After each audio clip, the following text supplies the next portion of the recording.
J'ai le plaisir de vous recevoir sur Maxime Martinique 107.1 et 107.3 FM en simultané vidéo sur gtmac.fr pour la grande émission Automoto de fin de semaine en prime time. Et oui, nous sommes vendredi et comme tous les vendredis à 18h, les expertes et les experts de la bande AGM sont à l'arobase du Casino Batelière Plaza pour traiter justement de l'actualité auto et moto d'ici et d'ailleurs. Et merci au personnel de l'arobase qui nous accueille et qui vous accueille pour ce dîner-spectacle qui permet d'assister tout en dînant à l'enregistrement de notre émission. Nouvelle carte à l'arobase, nous pouvons la tester, venez la découvrir. Je suis ce soir avec toutes nos chroniqueuses et nos chroniqueurs. Je parle bien évidemment de Yona Namrit qu'on applaudit bien fort. Hello. Hello. Nicolas Aron. Bonsoir.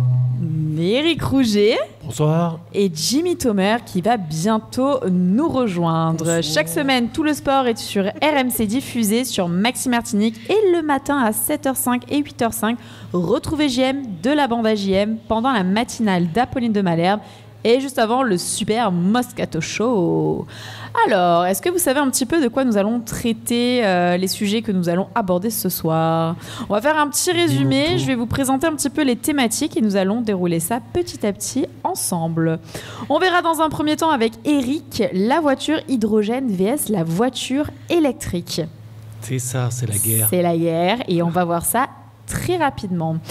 Eh bien, Yona suivra de son côté avec les avancées majeures sur les véhicules électriques. Et on a hâte de découvrir ça. Donc, Yona, j'espère que tu es prête. Et ouais, la voiture, reine d'hier, reine d'aujourd'hui, on verra tout ça. Eh bien, on a hâte. Ensuite, nous parlerons de la carte grise électrique qui a vu son prix, je ne peux même pas dire doublé, triplé, Ça quadruplé. taxe. Voilà, ça Et a on parle d'une complètement taxe sur l'électricité encore. décollé. Exactement, Eric. Donc, nous allons voir ça, car c'est un sujet qui est vraiment intéressant et qui est vraiment Électrique. électrique. Et nous finirons par Jimmy qui nous parlera des mobilités douces et de Nicolas qui nous parlera de l'armement pour sauver les usines automobiles. Il y a des sujets électriques et des sujets explosifs. Bah voilà, ah oh, j'aime bien ça. Ça c'est ce qu'on appelle une bonne team. Bon alors je sais pas si vous le programme vous tente, mais vous n'avez pas le choix, donc je pense qu'on peut ça nous commencer tente, comme ça.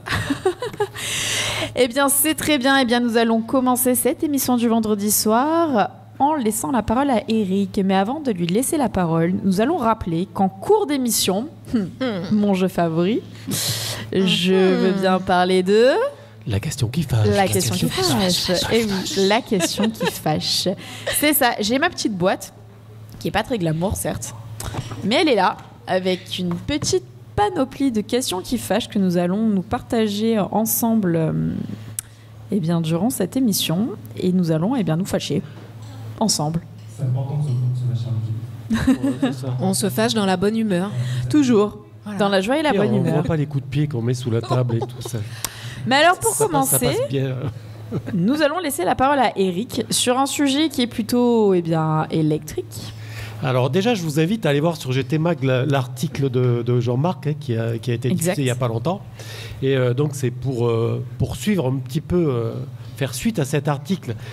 Parce que la voiture à hydrogène, en fait, qu'est-ce que c'est? Explique-nous, parce qu'il y en a beaucoup, je pense, qui ne Quand sont vous pas avez vraiment au courant. une voiture à hydrogène, vous avez quoi? Ben justement, c'est marqué vraiment dans l'article. Donc, vous avez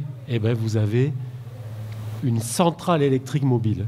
Pourquoi? Parce qu'elle produit elle-même, la voiture, son électricité. Donc, certes, avec des déperditions, puisque vous avez la déperdition de la fabrique, et ça vous permet de rouler après avec la pile à combustible qui va fournir l'électricité pour la voiture.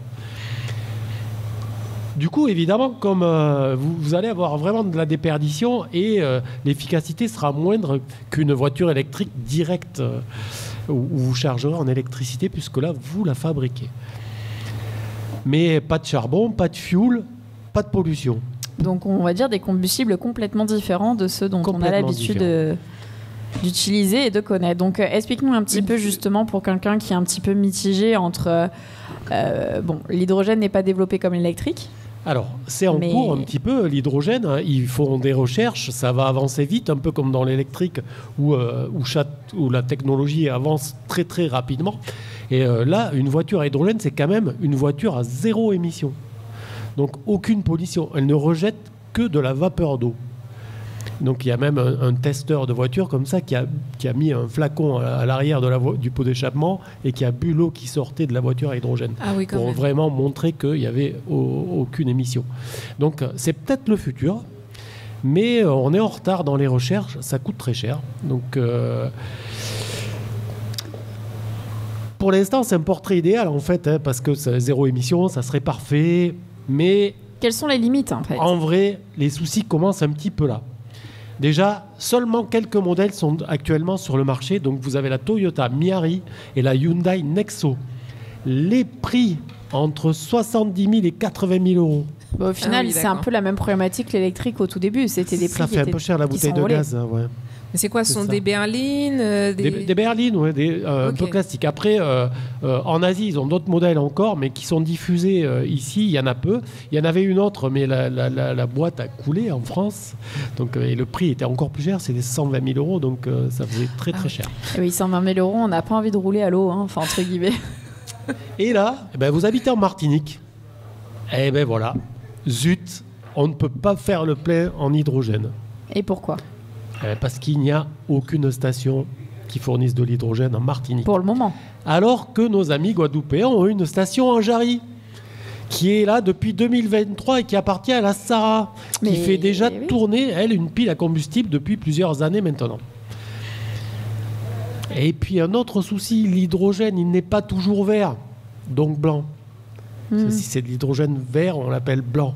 D'accord. Mais plutôt gris, c'est-à-dire qu'il va être fabriqué en polluant. Il va être fabriqué chimiquement ou avec de l'industrialisation qui va polluer. Là, je vous ai perdu, je sors là. Non. Ah non, là... En gros, le blanc est produit de façon naturelle et le gris industriel, donc polluant. Mais donc avec ce constat, on dirait... La voiture électrique, oui, elle est mieux que la voiture à hydrogène, mais... Pour l'instant, les peu de stations en métropole, évidemment, mais des investissements qui sont importants par de nombreuses marques de voitures, par une trentaine d'États, dont la France, qui vont investir des milliards. Dans l'aviation aussi, comme Airbus, qui investit énormément dans l'hydrogène, pour faire avancer cette technologie à grands pas. Et on pourra voir peut-être dans une prochaine émission que c'est pas arrive doucement, mais sûrement, surtout en venant de la Chine, encore une fois, qui, comme elle a déjà le monopole de l'électrique, veut voir encore plus loin pour fabriquer des voitures à hydrogène. Mais alors, dans un monde où on ne parlerait pas de prix, d'un point de vue technique, plutôt hydrogène ou plutôt électrique ? Ça va dépendre. En fait, l'hydrogène, c'est vraiment la technique qui permet d'avoir des véhicules complètement autonomes. C'est-à-dire, par exemple, on vient de trouver un gisement énorme d'hydrogène en Lorraine, en France. Donc un des plus gros gisements du monde.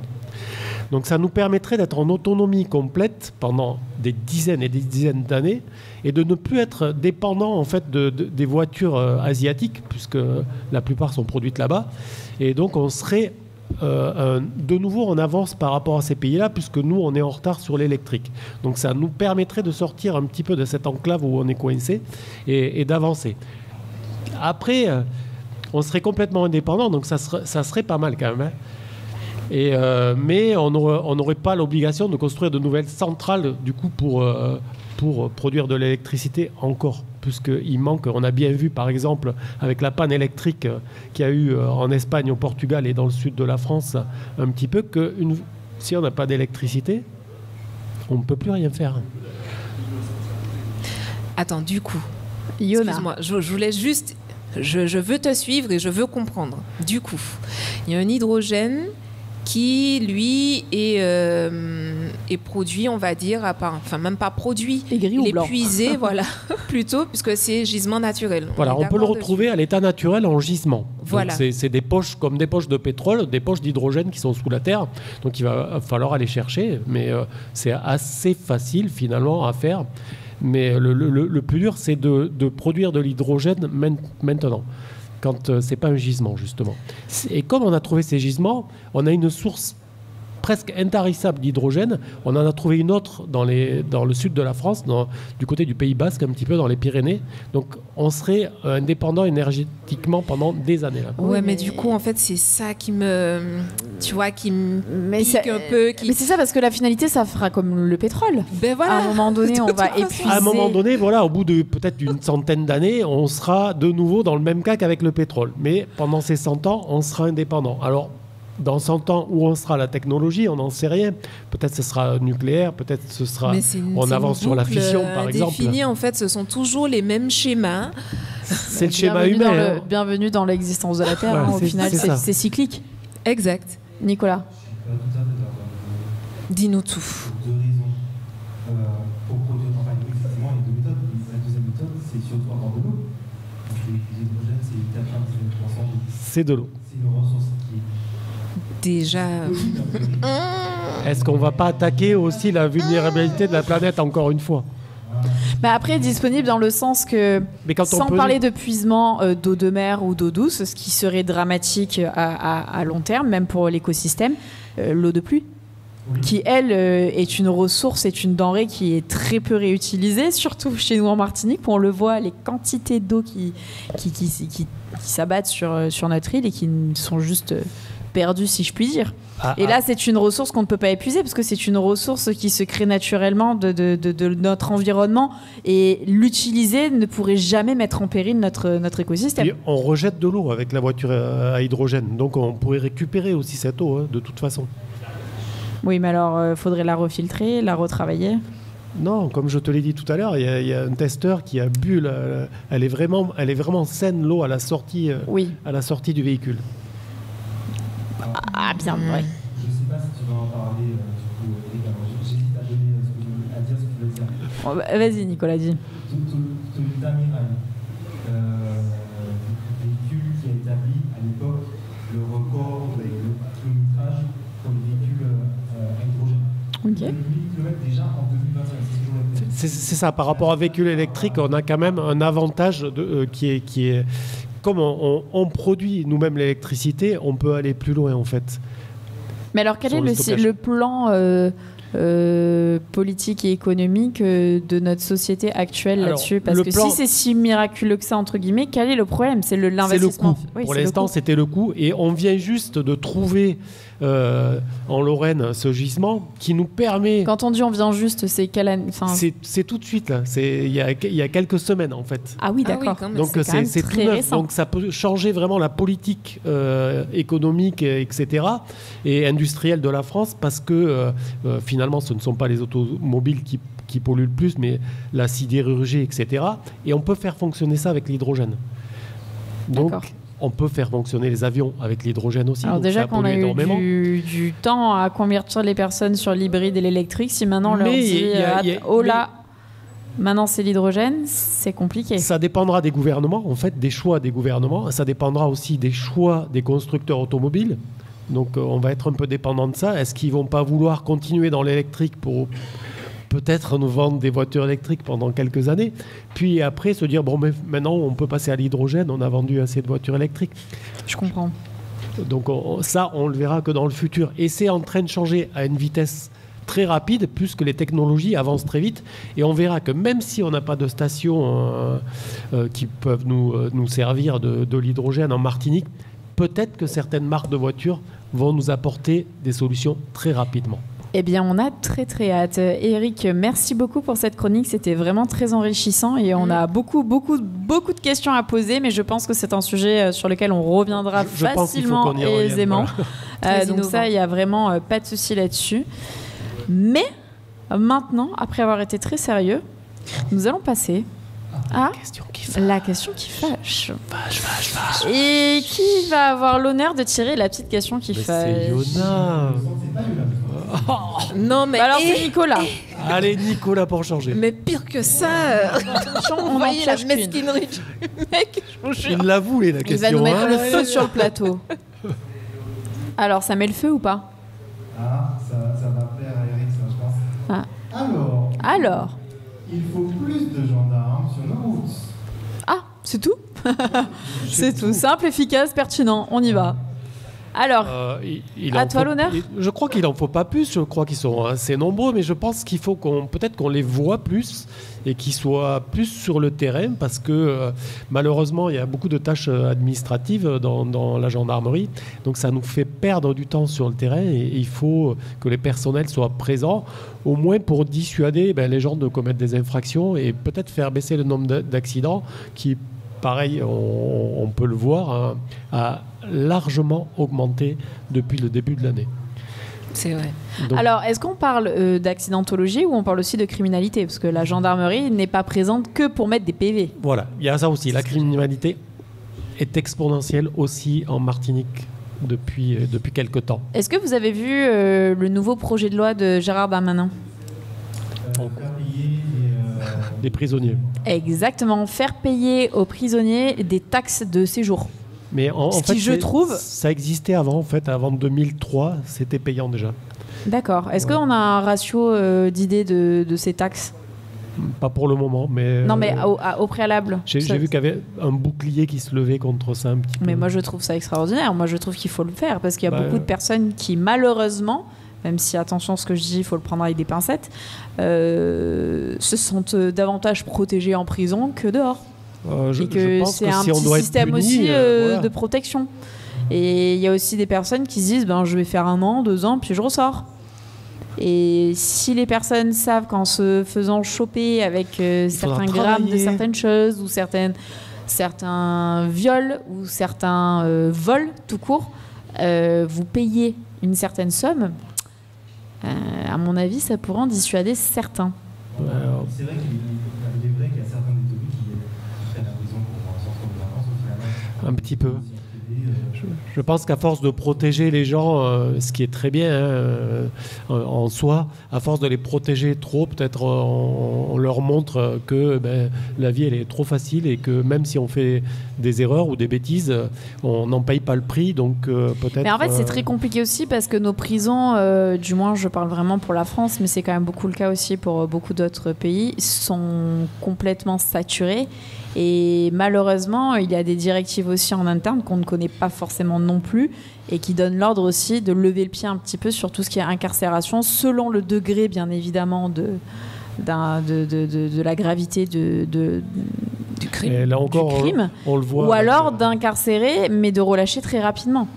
Et ça fait un roulement, mais le problème, c'est que quelqu'un qui va se faire emprisonner 2-3 mois pour certains délits, qui mériterait des années et des années de prison, ça commence à être un petit peu éthiquement parce que même des personnes célèbres ou des politiques qui ne vont pas en prison finalement parce qu'ils ont des bracelets électroniques, moi je trouve que quand même un petit passage par la prison pour certains peuvent faire un petit peu de bien et que tout le monde soit égaux devant la justice. Par rapport à la question initiale, ce que je constate, c'est qu'au début de l'année, on a organisé 2 grands week-ends bleus, et que sur à peu près, j'ai pas les chiffres exacts, mais sur 1833, il y avait quand même plus de 300 personnes qui étaient concernées par des infractions. Ça veut dire que quand il y a plus de gendarmes, on arrive plus facilement à stopper les infractions justement et à rendre la sécurité. Déjà, le gilet bleu est toujours un petit peu impressionnant malgré tout. Donc il y a aussi une rigueur qui se tient quand on est dans une rame de métro et qu'on voit que ce soit n'importe quelle force, GIGN, selon on est aussi aux États-Unis ou autre, direct, on a plus tendance à se faire petit, à se faire discret qu'à vouloir. Oui, c'est ça. Si la présence est là, on fera plus attention. Donc, quand on compte sur 4, c'est une infraction. C'est énorme. Moi, je trouve ça les chiffres sont élevés. Et encore, si on avait toutes les données, je pense qu'on aurait véritablement peur. Alors, si ça vous dit, on fait une petite pause publicitaire. On se retrouve très rapidement pour justement continuer et débattre sur tous ces sujets assez délicats. Et je vous dis à de suite. C'est bon, c'est OK pour vous? Yep. Non, mais ça, du coup, ça fait là, peur. on passe à Iona. Ça fait peur. OK. Les armes et tout ça. Je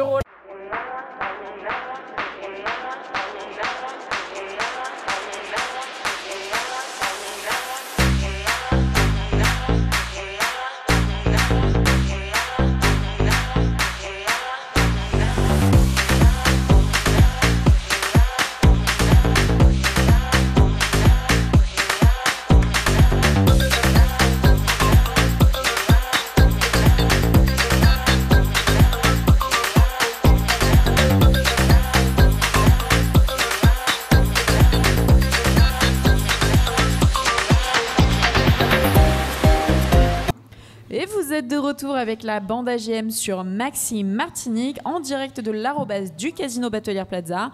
On retrouve JM et toute sa bande dans le grand talk show automoto des Antilles. Merci d'applaudir nos chroniqueuses et nos chroniqueurs.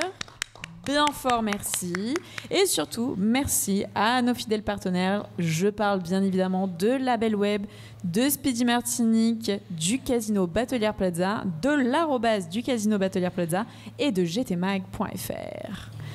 Et maintenant, on va laisser la parole à notre chère Yona. Yona qui va nous parler des avancées majeures sur les véhicules électriques. Alors c'est vrai que tout à l'heure, on a parlé de l'hydrogène, des véhicules à hydrogène avec Eric. On a vu pas mal de choses entre le véhicule électrique et le véhicule à hydrogène. Et maintenant, nous passons à Yona qui, elle, va nous faire un focus sur la partie des véhicules électriques et de ses avancées majeures. On sait qu'aujourd'hui, le véhicule électrique est un petit peu au cœur de tous les débats, qu'on est aussi sur, bien évidemment, le plan aussi 2035 avec le tout électrique. Donc, où est-ce qu'on en est? Quelles sont les avancées? Eh bien, Yona, on te laisse la parole. Bon, ben écoutez, on va attacher les ceintures. Aujourd'hui, on va mettre les gaz. Bon, ben électrique, hein, voilà. J'ai envie de vous dire que le secteur automobile est en pleine métamorphose et croyez-moi, ça va décoiffer. Bon, bien sûr, sans bruit, mais avec puissance. Alors. Et il y a toujours des accroches avec Yona, Nicolas qui sont dignes d'un Marvel ou d'un... Mais oui, mais attendez, plonger dans l'aventure en fait. Bon. D'abord, on va parler autonomie. Donc, c'est la grande obsession des futurs acheteurs de voitures électriques. Hein. Bon, ben, bonne nouvelle. Grâce à l'arrivée des batteries solides et à des chimies innovantes comme le lithium-soufre ou encore le sodium-ion, certains modèles pourraient atteindre plus de 800 km d'autonomie dès 2025. Donc, fini le stress de la panne au bord de la route. Enfin, et j'ai envie de vous dire que ce n'est pas tout, puisque côté recharge, on passe à la vitesse supérieure. Les nouvelles stations ultra rapides peuvent déjà délivrer près de 350 kW ou plus, ce qui permet de recharger près de 80% de la batterie en moins d'un quart d'heure. Donc, autrement dit, le temps de commander un café, de checker des mails, et c'est bon, on est déjà reparti. Mais l'électrification ne s'arrête pas seulement à la batterie, hein, bien évidemment. Elle tend à repousser les limites de l'éco-conception. Les constructeurs, ben on va y arriver en fait. On bafouille ce soir, Yona. Ben, je crois que tu n'as pas mangé assez de frites. Je crois que c'est ça. Dis pas tout. Ouais, pas non, frites. Arrêtez de vendre la mèche comme ça. Ouais, bon. Mais ça, c'est qu'on mange bien aussi à l'arrobase. Donc forcément, on se laisse vite tenter. Ah ben voilà. Allez, on t'écoute. En tout cas, les constructeurs investissent dans des matériaux recyclés, des batteries qui sont faciles à démonter et même des composants biodégradables pour limiter l'impact environnemental de chaque véhicule. Et puis, parlons aussi de l'intelligence embarquée dans tout ça. Ben, elle grimpe aussi les rapports, puisque d'ici 2025, plusieurs constructeurs promettent une autonomie de niveau 4. Qu'est-ce que ça signifie, me direz-vous? Oui, c'est quoi le niveau 4? Ah ben voilà, je vous réponds, je sens que vous êtes très demandeur. Voilà. Allez, envoie. Cela signifie que la voiture, en fait, pourra gérer toute seule certains trajets, donc tout ce qui est autoroute, zone urbaine balisée, tout ça sans intervention humaine. On parle bien ici de voitures capables de penser leur trajet, d'éviter les obstacles et même de s'adapter à notre style de conduite. On s'approche de la voiture autonome de plus en plus. Totalement. En fait, l'intelligence artificielle rend aussi les assistants vocaux et de conduite beaucoup plus fluides, beaucoup plus humains. Donc, notamment au niveau du traitement du langage qui maintenant en tout cas, sera notamment beaucoup plus naturel. L'anticipation aussi des habitudes même du conducteur. On pourra même parler créole, il paraît, dans les voitures pour qu'elles comprennent. T'inquiète. La reconnaissance aussi contextuelle. Et pendant que la voiture se conduit toute seule, me direz-vous, eh bien, on va profiter. On en a déjà parlé en plus sur d'autres chroniques. Donc, l'intérieur devient un espace de vie mobile, écran XXL, des sièges pivotants, des lumières d'ambiance, des interfaces tactiles immersives. Bref, on ne va plus parler de conduite, en fait, mais d'expérience. Bref, la voiture de demain sera plus propre, plus connectée, plus confortable. Elle ne sera plus seulement un moyen de transport, mais un prolongement intelligent de notre quotidien. Alors, la question est simple.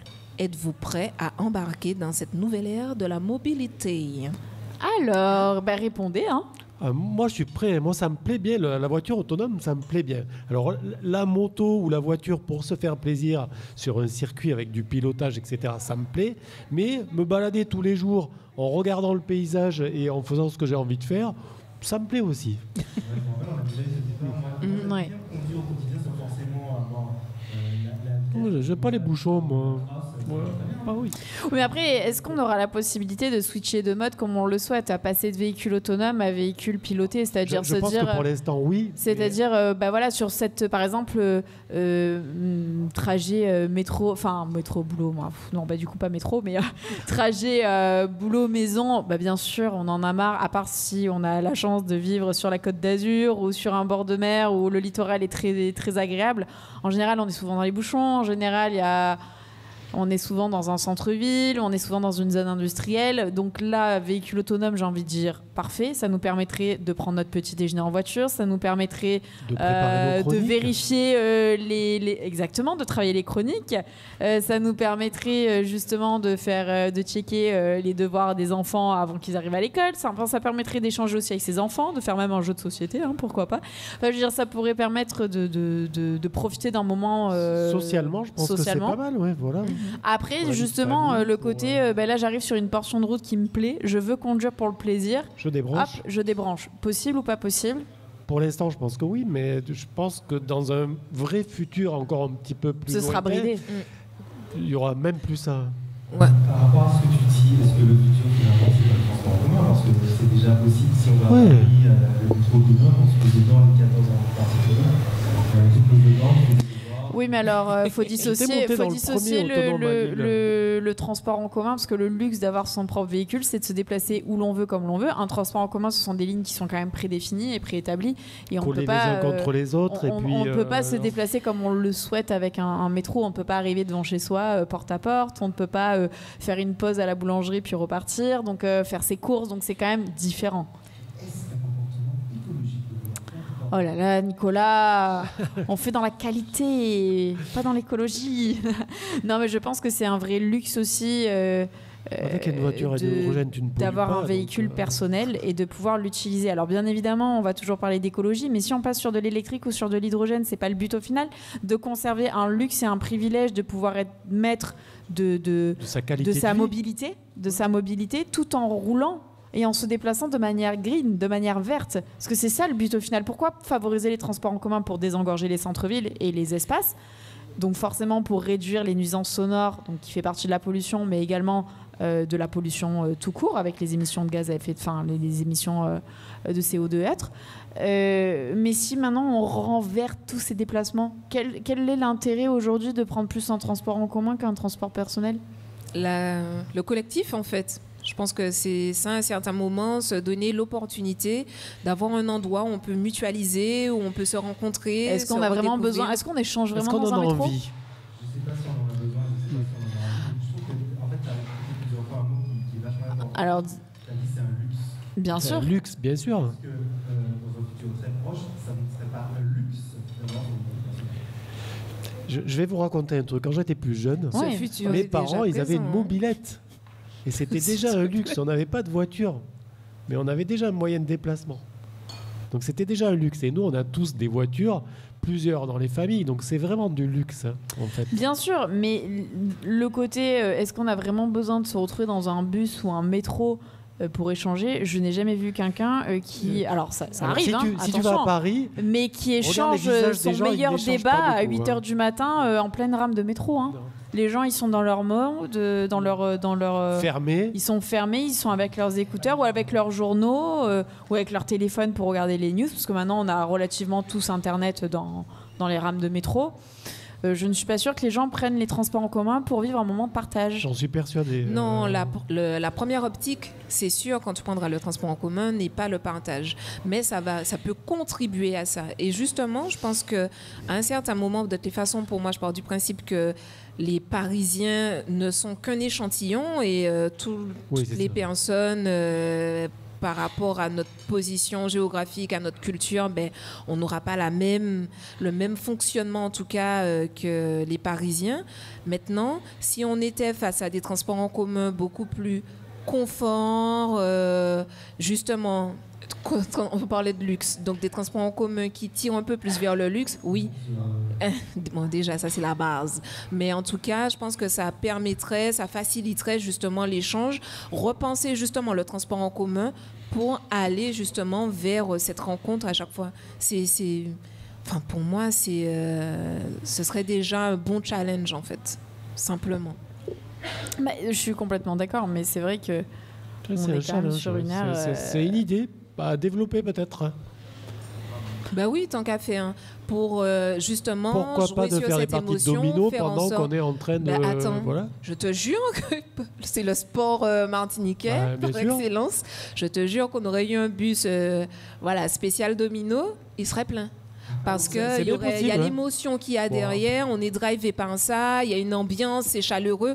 Donc oui, Ça, on y pourrait retourne. peut-être Ou même des rendre bus le musicaux, véhicule, chaque ligne a son style musical. Ouais, on pourrait rendre ça très fun en fait et très En fait, c'est agréable. ça aussi le problème, c'est qu'on est une société qui alors, et heureusement, on aime se divertir, on aime le côté ludique, on aime le côté facile, on aime ce qui est l'entertainment.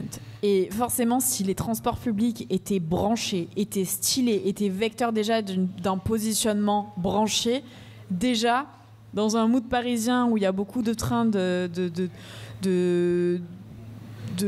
départ de mode, de style de vie, je pense que les gens prendraient ne serait-ce que plus plaisir à prendre un transport en commun plutôt que son véhicule personnel ou un transport personnel si ça suivait une mode, si ça suivait un divertissement Si ou quelque c'était chose plus de agréable, fun. ouais, Si ouais. on savait que tous les matins, avant d'aller au boulot, on passait un moment de dingue dans le métro ou dans un bus, on se dirait putain, pourquoi je vais prendre tout seul ma voiture ?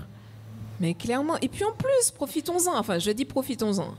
Je propose de surfer en fait sur la vague, sur le fait que effectivement pour moi la voiture pour particulier en fait avoir sa propre voiture est aujourd'hui pour moi en tout cas un luxe par rapport à certains territoires. Donc quelquefois certaines personnes sont obligées, n'ont pas d'autre choix que d'utiliser les transports en commun. En fait là il y a une espèce de pouvoir. Je sais pas, pensez bien. Vous avez tout un volume de personnes pendant un certain temps, quoi qu'il arrive. Qu'est-ce qui empêcherait de pouvoir véhiculer certains messages, voyez, pour pendant le trajet du bus, sensibiliser sur telle ou telle autre thématique, essayer de s'ouvrir sur d'autres choses. À un certain moment, effectivement, c'est comme le chauffeur du bus qui va mettre sa musique. À un moment, tu n'as pas le choix. Tu vas rester là, tu vas t'asseoir, tu vas râler un peu, mais bon, tu n'as pas le choix. Mais de la même manière... allons mettre aussi d'autres choses pour essayer de s'élever. Oui, tentons l'expérience en fait, c'est juste ça, tentons. Eh bien, Je crois qu'il va falloir qu'il t'embauche à la CTM pour avoir des idées comme ça. Eh bien, justement, on va voir s'il n'y a pas d'autres débats un petit peu houleux sur lesquels on va pouvoir débattre. Et encore là, on était quand même plus ou moins raccord. C'était plus des partages d'opinions et sur une thématique que Yona a abordée. D'ailleurs, merci Yona de nous avoir exposé cette partie sur les évolutions majeures des véhicules électriques. Et maintenant, je vais demander à Eric de piocher une petite question qui fâche, histoire qu'on se fâche un petit peu, parce que franchement, je nous trouve beaucoup trop mignons là. La question qui fâche, la question qui fâche. Nicolas deviendra tout rouge, va pincer les gens, je m'éloigne déjà. Allez. Ah, une question d'actualité aussi, et malheureusement qui me touche. Vu le nombre de morts, faut-il interdire les deux roues en Martinique ? Alors, il ne faut pas interdire les deux roues, nulle part. Il faut laisser la libre circulation, mais je pense qu'il faut faire beaucoup de prévention parce que malheureusement, depuis le début de l'année, il y a toujours eu en Martinique beaucoup de morts sur la route en deux roues. Voire maintenant en plus dans beaucoup d'endroits en trottinette. En Martinique, on n'a pas été trop touché encore, mais ça arrive. Ils commencent à interdire les trottinettes dans pas mal de capitales, parce qu'il y a beaucoup de morts avec les deux roues trottinettes. Quand même, mais moi, je pense qu'il faut faire beaucoup de prévention, peut-être plus de présence de gendarmes aussi, à certaines heures, ou de police, puisque beaucoup d'accidents sont autour de Fort-de-France, malheureusement. Mais alors, est-ce que quand on dit deux roues, c'est sous-entendu moto ou vraiment trottinette. Ah oui, et puis j'ai pas pensé à Nicolas, mais il y a aussi le vélo en deux roues et le vélo. Sur les vélos, sur les Est-ce deux roues. Est-ce qu'en Martinique, on est ni à vélo déjà? Oui. Ah oui, il y a une belle culture du vélo. Il y a beaucoup de courses. Moi, j'ai fait des escortes de courses. Non, mais alors je ne parle pas du cyclisme. Hein. Je ne parle pas du cyclisme qui, lui, est un sport à proprement dit et qui est encadré tout de même. Je parle vraiment du déplacement, on va dire, écologique de la personne qui apprend son vélo. Déjà, l'île n'est pas adaptée. Non, c'est sportif, je pense. Juste le relief est trop... Il y a trop de circulation voilà, et c'est pas adapté. Là, si on revient sur le faut-il interdire les deux roues en Martinique, on ne parle pas du sport du cyclisme. On parle vraiment de la moto. On parle de la moto. On parle de la moto en général. Et oui, je pense qu'il n'y a pas assez de contrôle sur les deux roues motorisées. Mais les deux roues motorisées, malheureusement, c'est difficile à contrôler. Parce que si on a des gendarmes qui vont intercepter ces véhicules-là, le pilote de la moto risque d'avoir un accident. Et à quel moment on va le contrôler, l'arrêter? Bien sûr qu'il faut l'arrêter. Il faut l'arrêter avant qu'il ait un vrai accident et peut-être qu'il perde la vie. Mais c'est assez compliqué à mettre en place en réalité. Donc, je ne comprendrais pas pourquoi un département en France aurait l'interdiction des deux roues. Ça serait complètement discriminatoire. On peut pas interdire juste une zone. On peut interdire par contre dans une ville. On peut éduquer, on peut interdire interdiction à l'accès de motos ou des deux roues tout simplement sur telle zone, un centre-ville par exemple. Et encore, c'est pas dans le centre-ville que c'est le plus dangereux, c'est surtout sur les rocades aussi beaucoup. Ou peut-être de telle heure à telle heure, tous véhicules deux roues sont interdits à la circulation, mais il faudrait que ce soit un décret qui passe pour toute la France.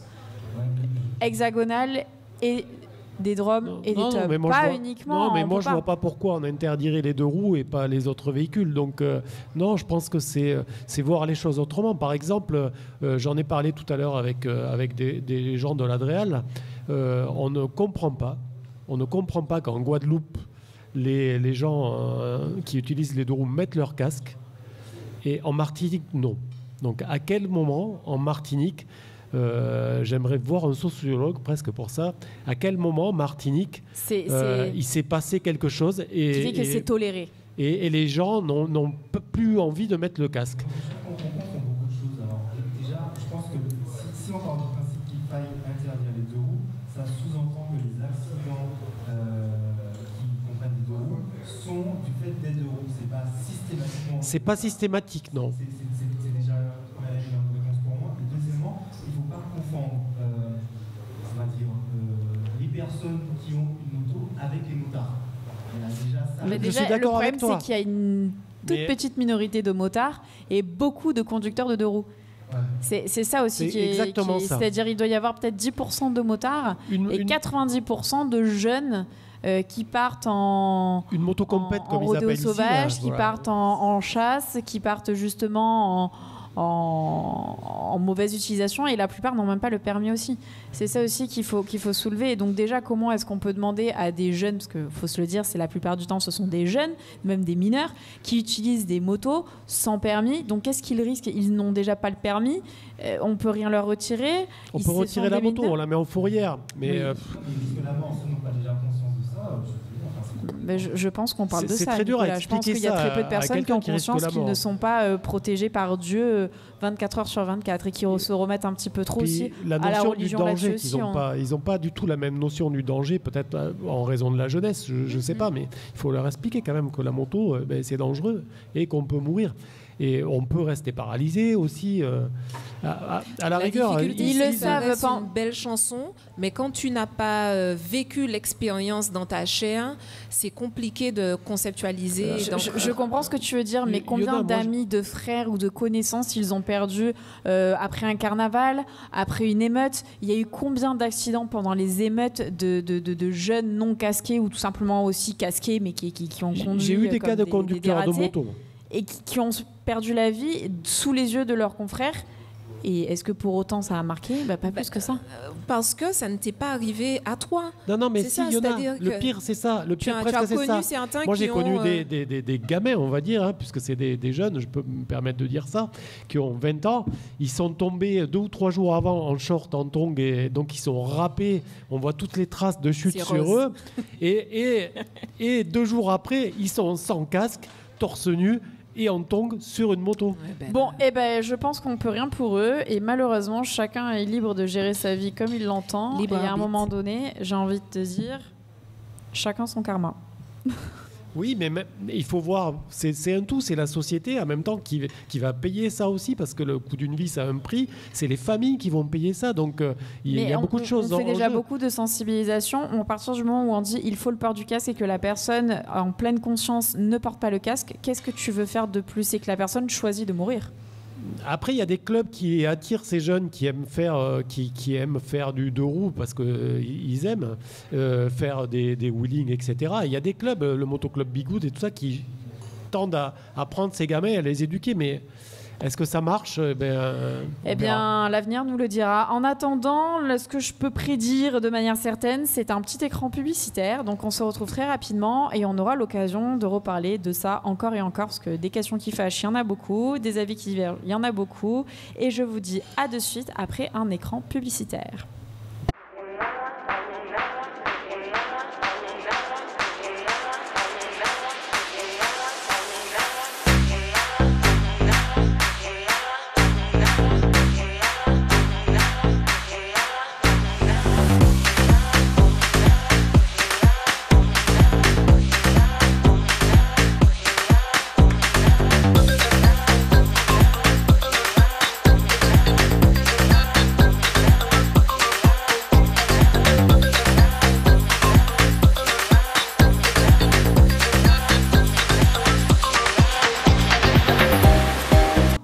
Vous êtes de retour avec la bande AJM sur Maxi Martinique en direct de l'arrobase du Casino Batelière Plaza. On retrouve JM et toute sa bande dans le grand talk show automoto des Antilles. Merci d'applaudir nos chroniqueuses et nos chroniqueurs. Et surtout Jimmy Thomer qui vient de nous rejoindre. Non, pas moi. Et on est ravis de le voir, surtout pour les questions. Il y avait de la qui lumière, fâchent. je suis rentré. Donc, voilà, il mangeait des frites encore comme à chaque fois. Mais surtout, merci à nos fidèles partenaires. Je parle bien évidemment de Label Web, de Speedy Martinique, du Casino Batelière Plaza, de l'arrobase du Casino Batelière Plaza et de gtmac.fr. Alors, nous allons commencer cette rubrique par une petite réflexion qui pique. On va en retourner sur le côté du véhicule électrique. Mais alors là, on ne va pas se focus vraiment sur la technicité du véhicule électrique ou de ce qui tourne sur l'hydrogène ou sur l'électrique, mais sur la carte grise. Alors, on sait tous qu'une carte grise, on l'oublie très souvent, mais ça a quand même son coût. Surtout selon le véhicule que l'on achète. Est-ce que vous aviez un petit ordre d'idée du coût d'une carte grise pour un véhicule électrique de type standard ? Il me semblait que c'était gratuit, moi. Alors, justement, on y vient. Semblait-il avant. Mais ça, a priori, c'était avant. Eh bien oui, malheureusement. Vous l'avez bien vu déjà que cette année, il y a eu beaucoup d'aides autour des mobilités douces et de l'électrique qui se sont vues s'en aller. Donc, la carte grise en fait partie. Alors, c'est vrai qu'à l'époque, donc on va dire aux prémices du lancement du véhicule électrique, la prime à l'achat, donc il y avait le bonus écologique, la carte grise était quasiment gratuite. Alors quand je dis quasiment gratuite, c'est parce qu'on était sur un prix symbolique de 13,76 €. Donc je pense qu'on peut parler d'un prix plutôt symbolique. Voilà, donc c'était quand même assez... C'est cadeau. C'est cadeau, pour voilà. Une voiture à 40 000 €, 13 €. Minimum, ouais. Oui, et encore, on ne dépasse même pas les 14 €. Hein, donc c'était en moyenne plus ou moins le prix d'une carte grise pour un véhicule électrique, grâce à l'exonération de la taxe régionale. Donc depuis 2020, ce coup de pouce visait à stimuler l'essor du véhicule électrique ou de l'hydrogène sur un marché encore marginal. Mais l'exception s'efface, comme beaucoup d'exceptions et d'aides qui ont été proposées depuis le lancement du véhicule électrique sur le marché. Depuis le 1er mai 2025, cet avantage prend officiellement fin dans presque toutes les régions, donc y compris les DROM et les TOM. Et voilà. Forcément. Même les Hauts-de-France, qui figuraient jusque-là parmi les derniers bastons de l'exonération totale, ont mis fin à ce régime préférentiel en mars. Donc c'est quelque chose qui est quand même très récent. Partout ailleurs, les certificats d'immatriculation pour véhicules électriques seront désormais taxés au tarif standard. En 2019, les voitures électriques représentaient environ 1,7% des ventes en France. Et 6 ans plus tard, elles pèsent 17% du marché. Donc on voit quand même une belle amélioration, on voit quand même une belle augmentation, une belle évolution. Donc c'est quand même plutôt positif par rapport à 2035. On verra si ce 2035 aura véritablement lieu un jour. Moi, je suis un petit peu mitigée. Mais en attendant, il y a 2035.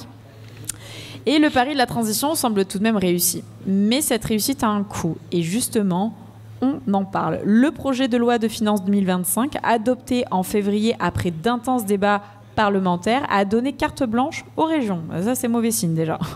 3 options. Exonération totale, exonération partielle à 50% ou taxation complète. Les régions n'ont pas hésité. Voilà. Donc déjà, c'est un sujet qui est quand même politiquement incorrect, surtout en vue d'une volonté de rendre green nos déplacements, sur des politiques qui veulent toujours des mobilités plus douces, toujours des investissements plus massifs sur l'électrique, mais qui nous taxent d'autant plus. Donc il y a quand même quelque chose qui ne tient pas trop la route. Alors, le tarif du cheval fiscal varie selon les territoires, entre 30 et 60 € en moyenne. Et les conséquences sont immédiates. Par exemple, une Renault 5 e-Tech, on part sur 5 chevaux fiscaux. Avant, on était sur du 13,76 € en Ile-de-France. Maintenant, nous sommes sur environ 288,51 €. Ah oui, quand même. Ouais, quand même. Voilà. La blague. En Normandie, 313,76 €. Ah ouais. Pour une Tesla Model Y de 8 chevaux fiscaux. Avant, on était sur 13,76 €. Il y aura plus Tesla bientôt, mais... Donc, on est d'accord que 13,76 € sur une Tesla Model Y, c'est cadeau. En Ile-de-France, nous sommes aujourd'hui à 453,36 € et en Normandie à 493,76 €. Donc entre une personne... Alors, on est d'accord, on va dire oui d'accord, mais quand on achète un véhicule à 70 000 €, est-ce qu'on est à 500 € près? Mais c'est aussi une question de principe et d'éthique. Pourquoi on passerait de 14 € à 500 € une carte grise? Alors, Andrea, j'ai entendu pire, moi. J'ai mes oreilles qui ont sifflé un petit peu là, et j'ai vu qu'il y a un énorme manque à gagner avec les voitures électriques, donc puisqu'on n'a plus les taxes pétrolières sur la consommation électrique, et l'État, semble-t-il, voudrait taxer la consommation de l'électricité pour les véhicules. On n'est pas entendu ça, ouais. Alors là, ça serait un gros frein. Là, déjà, les cartes grises, c'est un gros frein. Et je pense que ce serait encore plus un gros frein. Mais c'est surtout une question de principe, parce que si on n'avait jamais mis cette exonération de taxes à 14 € prix moyen, le prix de la carte grise n'aurait pas forcément été un signal, un red flag, j'ai envie de dire. Mais là, de nous dire, allez-y, allez acheter, vous êtes obligés, mais on va vous taxer. Mais par contre, on va vous taxer à hauteur de plus 3400% sur les modèles. C'est quand même on nage quand même en plein délire. Donc, en fait, je me pose vraiment la question de me dire, est-ce que le gouvernement et les politiciens souhaitent vraiment qu'on arrive à 2035 ? Et sous quelle forme ? Oui. C'est pas nous. Merci Nicolas. Tu es un vrai politicien, toi. C'est ça, c'est un politicien. Je ne suis pas coupable. C'est pas moi. Oh là là, mon Dieu. Heureusement qu'on n'a pas des Nicolas à la tête de tous les pouvoirs. Et en fait, j'ai envie de dire, oui, ils sont un peu tous comme Nicolas. Est-ce que tu portes un bracelet d'ailleurs, Nicolas? Montre-moi ta cheville. Alors justement, pour reparler de cette carte grise, voilà. Cette réforme intervient alors même que la carte grise s'apprête à entrer dans l'ère numérique, comme beaucoup de choses sont passées en numérique via l'application France Identité. Donc on avait également parlé à l'époque aussi même du pass sanitaire Covid qu'on pouvait avoir en digital, l'assurance, la vignette d'assurance. Donc il y a beaucoup de choses, le permis de conduire qui passe sous cette identité-là, moi ce que je trouve pas mal. Mais voilà, elle sera bientôt accessible depuis un smartphone, mais cela ne change rien à la réalité. Dématérialisée ou non, elle pèsera davantage dans les budgets auto. Sacré Incroyable. texte. En fait, c'est incroyable comme démarche. Après, est-ce que commercialement, généralement, c'est une concession qui peut supporter ça, c'est pas Oui, mais si la concession Ouais, mais supporte bon. ça, c'est Au lieu ça qu'il va te fasse être cadeau d'une option, ça va voilà, forcément avoir une compensation sur autre chose. C'est-à-dire c'est que là où toujours le peut-être que client la qui va borne payer. était offerte, là, elle ne sera peut-être plus offerte. Ouais. Donc tu vois, il y avait l'installation de la borne, il y avait le câble rechargeable, parce qu'il y a beaucoup de véhicules Oui, aussi qui une sont vendus option, sans, voilà. sans câble et sans borne. Il faut rajouter. Il se dit que pour les recharges à domicile, il y aurait une possibilité via Likeo d'avoir une taxation un tarif particulier pour les recharges à domicile sur les véhicules. Ah ouais. À suivre. Et justement, c'est là où l'État veut intervenir un petit peu, c'est sur ces recharges. Alors, que vont-ils faire? Alors justement, je pense que toutes ces questions peuvent également rentrer dans des questions qui fâchent, voire dans d'autres débats et voire dans d'autres thématiques. Et justement, comme Jimmy m'a énormément manqué, alors vraiment beaucoup, La blague. eh bien, il va nous tirer la petite question qui fâche. Bon, alors. Je peux regarder avant pour Non, bien- pas du pour tout. bien Tu choisir pioches une bien- et tu Pour lis. bien choisir une qui fâche. Pas besoin de faire une touillette. Hein. Ah ouais, non, mais là. Alors, attends, celle-là, allez, go. Alors. Parle bien dans ton micro, Jimmy, sois en La bon question élève. qui fâche, la question Alors. qui fâche. Ça fâche ou pas? Oui, quand même. Quand même. Alors si Ouais, Jimmy quand dit que même, ça quand fâche, même, c'est que quand ça va même. Non, fâcher. mais bon. Vous c'est voyez que- pas sa tête, mais nous on la voit, donc Ouais. Ouais, on est dans une région, on est sur un territoire où la délation, voilà. Donc Alors, allons-y. Je vous invite d'ailleurs à aller visionner l'émission en simultané vidéo sur YouTube parce Et que vous verrez la tête de Jimmy. ça vous met vraiment, ça vous plonge, c'est quand Non, même mais assez bon, sympa. alors, il faut dénoncer à la police ou à la gendarmerie les mauvais conducteurs sur la route. Ah ben voilà, on se retrouve en Suisse les gars. mais ça arrive. En douce. Les mecs, ils ont leur dashcam à devant, derrière, et ils postent les vidéos sur leur... Mais j'en vois pas beaucoup des dashcams sur les véhicules ici, hein, je sais pas. Mais si, parce que tout le monde conduit il y en a pas mal, trop, hein. parce que si on commence, fait ça ça, commence. c'est la Martinique entière qui est mobilisée. Oui, et puis quelle base légale après Alors déjà, moi je n'ai absolument aucune notion d'un point de vue juridique, mais toi Eric, peut-être que tu en auras plus. Quelles sont les conditions de prendre une plaque ou de filmer un véhicule et de divulguer des informations? Est-ce que déjà c'est légal ou pas? À partir du moment où on est sur la voie publique. Alors là, c'est filmé, on n'a pas le droit de filmer les gens comme ça, hein, c'est pas légal. Donc les gens, il faut. Mais si on qu'ils voit donnent pas les gens, on voit l'autorisation. juste le véhicule. On voit le véhicule elle appartient aux personnes, donc ça va encore aller au tribunal et encore ralentir le système judiciaire. Mais et puis de toute façon, on n'a pas droit comme ça. On a quelle base légale on a nous pour dire lui c'est un bon conducteur ou mauvais conducteur? Non, mais alors je parle sous délit entre guillemets. Quelqu'un qui grille un stop et qui est à deux doigts de renverser une personne ou qui traverse un passage piéton alors qu'il y a des piétons qui souhaitent traverser, on va dire des infractions, des manquements. Caractérisé, tu veux dire, oui. Mais justement, quelle base légale? Ça voudrait dire aussi remplacer le policier gendarme. Ça a voudrait prêté dire, oui. serment devant un tribunal et puis il y a quand même de la déontologie, etc. dans la gendarmerie ou dans la police. Et toutes les personnes n'ont pas cette déontologie, justement. Donc, à quel moment ils vont dire exactement ce qui s'est passé? La vision des choses, elle est vraiment différente en fonction des gens qui regardent. Donc, il y en a qui vont juger, ils vont dire c'était super dangereux, et puis la personne à côté va dire mais non, c'était pas dangereux. Je suis à moitié d'accord, on va se fâcher. On va se fâcher. Parce que, effectivement, je comprends tout à fait ce que tu dis, mais en même temps, je prends le cas, même si ce sont des agents assermentés. Finalement, tu as des gendarmes et policiers qui ont des caméras De plus en plus, oui. Et tu as aussi la vidéosurveillance. Donc, pareil, qui captent des instants, qui peuvent mettre en avant des lits. Qui peuvent faire foi devant un tribunal, oui. Qui peuvent faire foi. Alors, pourquoi, dans ces cas-là, les dashcams ne pourraient pas être utilisés? Parce que ce sont des produits qui sont individuels et qui peuvent être, par exemple, trafiqués. Pourquoi pas? Si j'ai une dent contre quelqu'un, que j'ai des grosses notions d'informatique, je peux facilement tricher une vidéo, puisqu'on peut refaire les visages, on peut refaire plein de choses avec l'électronique et avec l'AI, par exemple. Et donc, ça serait facile de dire ben, j'aime pas mon voisin, ben, je vais monter un petit complot contre lui pour qu'il aille en prison. Dans ce cas-là, c'est-à-dire qu'on pourrait plus utiliser la vidéo en cas d'accident pour la transmettre d'informations, en fait. Je pense que c'est une aide, Justin, pour les assurances. Parce que c'est pareil, la base légale pour faire ça. Alors après là on rentre vraiment dans quelque chose de très technique. Après la question qui fâche elle est vraiment pour partager notre opinion et pas forcément à démentir le vrai du faux. C'est plutôt dire nous est-ce qu'on serait capable de faire ça ou pas.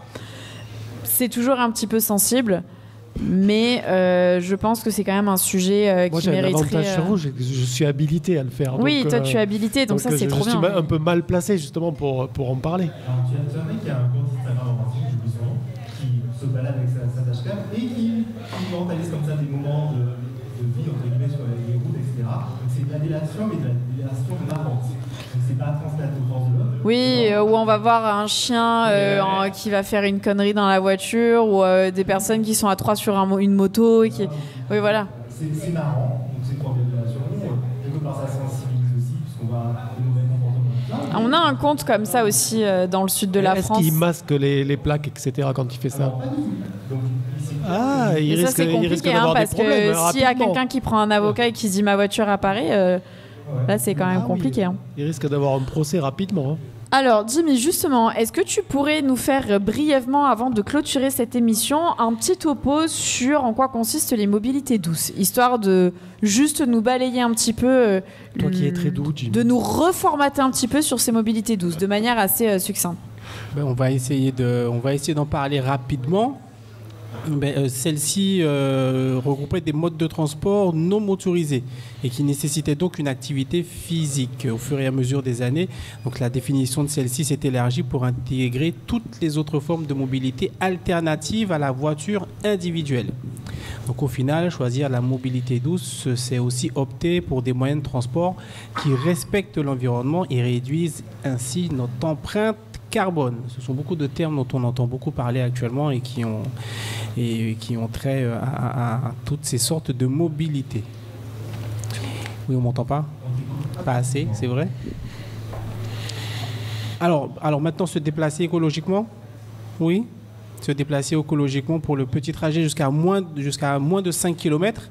Donc il y a la marche à pied, et évidemment, puisque c'est une activité bénéfique pour le corps et pour la santé. Ensuite, les trottinettes électriques que l'on voit de plus en plus sur nos routes. D'ailleurs, Nico en avait parlé il y a quelque temps dans une de nos émissions, tu te rappelles? Ouais, voilà. Donc c'est une solution qui est pratique et rapide pour les trajets courts et qui évite les embouteillages. Alors bien sûr, on est en tous les équipements de sécurité, n'est-ce pas, Eric? Alors justement, on en a parlé tout à l'heure, hein, et on disait il y a certaines capitales ou certaines grandes villes qui interdisent maintenant l'usage de la trottinette à cause des dangers et des accidents que ça cause. Puisqu'il y en a beaucoup qui sont débridés, qui vont très vite, et des gens qui ne sont pas équipés. Donc c'est une catastrophe. Les accidents de trottinette, alors vélo aussi, mais le vélo, c'est quand même différent. La trottinette, depuis que c'est arrivé, parce que le vélo, ça existe quand même depuis des années. On est formé un peu pour le vélo. La trottinette, c'est devenu l'outil libre de droit. On fait ce qu'on veut, comme on veut, à la vitesse qu'on veut. C'est une catastrophe. J'ai déjà été... victime plus ou moins d'un accident avec une trottinette. Ils ont vraiment la notion du danger est inférieure à 0. Elle est dans le négatif.